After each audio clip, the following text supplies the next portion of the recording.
Good evening, everyone.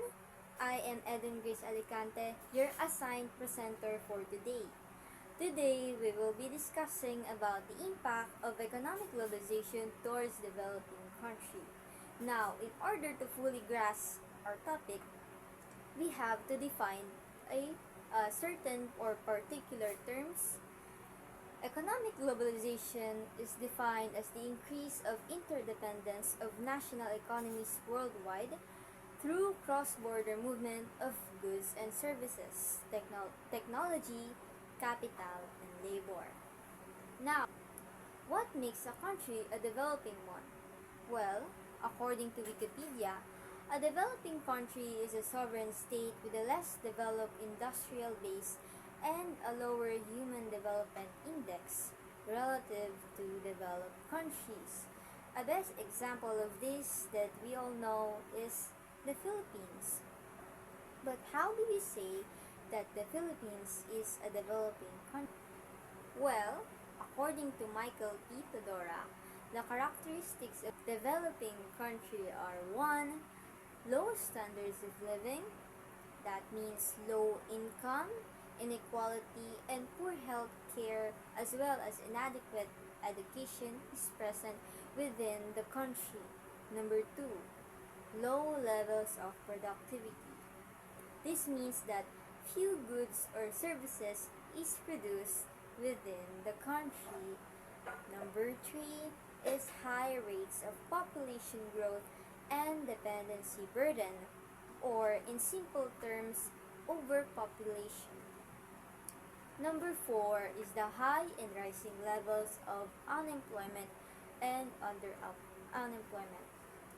Well, first, do you know the difference between unemployment and underemployment? If not, then I will explain it to you.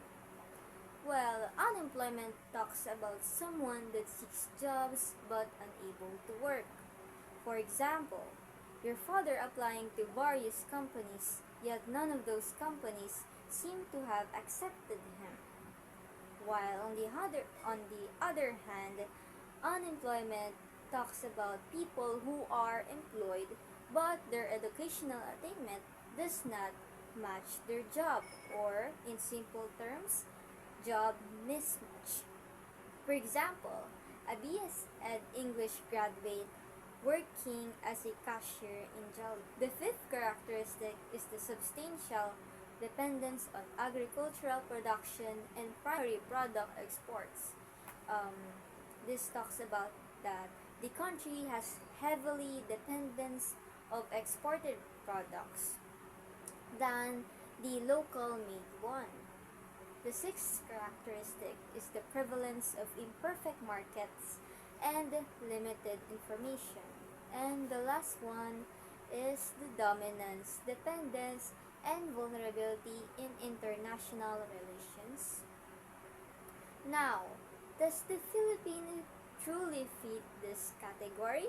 So, for number one characteristic, low, low standards of living. SWS survey finds that a month before the midterm elections, self-rated poor families were at their highest in 2025 at 55%. The number gradually inched up with every month. Therefore, yes, the Philippines is a poor country and has a low standards of living. How about the low levels of productivity? Well, the Philippines is known to have exported products than the local made one. Obviously, the exported products dominates the local market. When we say low levels of productivity, we talk about certain products or services are not so um, present in the country. Perhaps there's various reasons, or the Filipinos prefer working overseas than local. Number 3 is the high rates of population growth and dependency burden. PSA, or the Philippine Statistics Authority, gathered data, and the data showed that the population grew by 3.69 million from 2020 to 2024, reaching a total of 112,000 people. In other words, Philippines actually has a stable population, high and rising levels of unemployment and underemployment rate. Yes, also the same research by the Philippine Statistic Authority finds that the unemployment rate increased to 5.3% in July 2025, while the underemployment rate climbed up to 14.8%, indicating a difficult labor market. Therefore, the Philippines fit the fourth characteristic. Number 5 is the substantial dependence on agricultural production and primary product exports. The best evidence of this is that the Philippines heavily depends on exported rice. So yes, the Philippines also fits this characteristic. And number 6 is the prevalence of imperfect markets and limited information. Recently, there has been a report on smuggling of illegal exports as well as rice being stored to rot instead of sold in the market to create scarcity. So yes, the Philippines fit this standard as well. Another one is the dominance, dependence, and vulnerability of international relations. So, if a country heavily relies on exported products rather than the local made one, of course, the country will have or will be vulnerable to international relations as well as the market shifts, as the global conflicts. A best example of this is the war in Ukraine and Russia. The war in Ukraine and Russia made the oil prices and the gas prices hike up because we export those particular products, or we export oil from that particular place that experiences war. Therefore, it affected our market. So yes, overall, yes, the Philippines is a developing country despite having a stable population, because the Philippines hits the category, or the Philippines fits most of the category by Michael P. Todora. Now, let's dive into the main topic, which are the impacts of economic globalization on developing countries. Economic globalization actually has two impacts, the positive and the negative. First, we will be discussing about the positive. The first one is economic globalization diversify economies. What do I mean by that? Obviously, again, in the market, there isn't just locally made product as well as um, exported products. For example, if the country is lacking a particular resources within the area, for example, oil, then the country will have to export. That is they're diversifying the diversity of products. For example, certain products will be from Japan, from the US, from the Philippines, from the Thailand, etc., etc. That makes the market or the economy diverse. The second one is the economic growth by increasing trades and investments. The previous lesson we learned that investments actually creates jobs. So the government is able to encourage investment in the country is a good thing. It increases imports to other countries and as well as exports, and creates jobs. Another positive impact of economic globalization is the modernization of the country's industry. Due to this, there comes the availability of technology because of trades and influences of other countries. Of course, the Philippines to grow and catch up to other countries. It also has to modernize, therefore, the economic globalization welcomes the modernization of the country's industry by technology, artificial intelligence, things like that.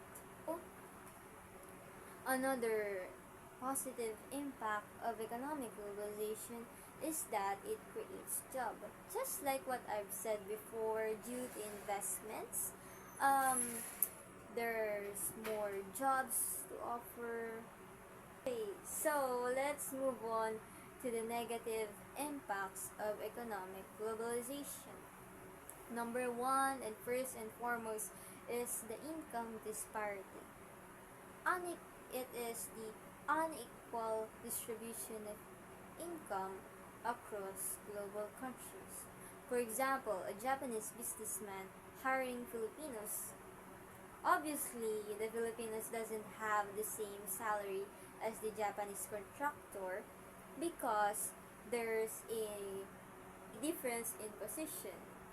If the Japanese businessman is right here on the top, and below him is the uh, Filipino worker, it creates an unequal distribution of money because obviously both doesn't have the same salary. And at the end of the day, the most benefited of the two will be the Japanese businessman. Another negative impact is the high vulnerability to external economic shock.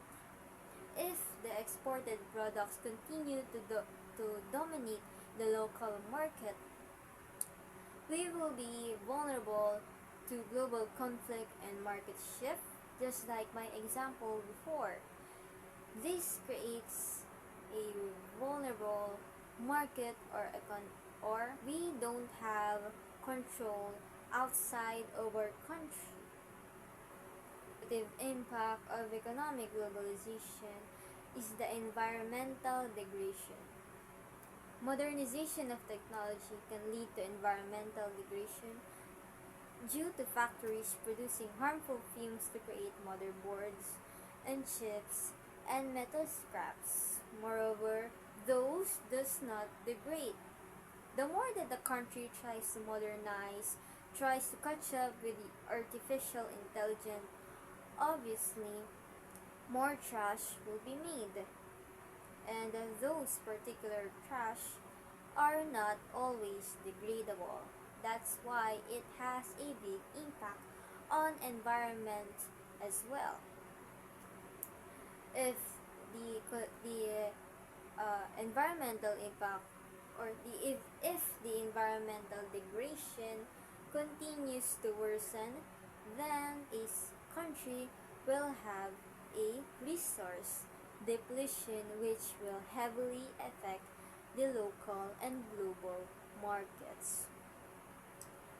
The last one or the last negative impact is the unequal distribution of benefits.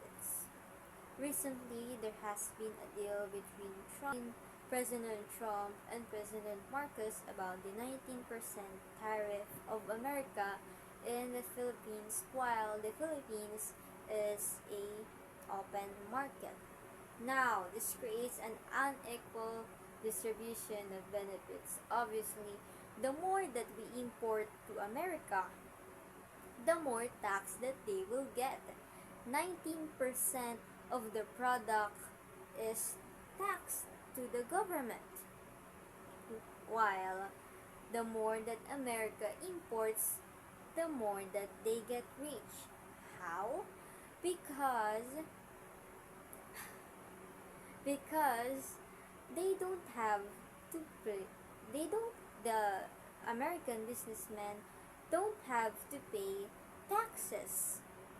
They continue to gain more money, exchange currency. Now this creates unequal distribution of benefits because in this exchange, America is the more benefited one.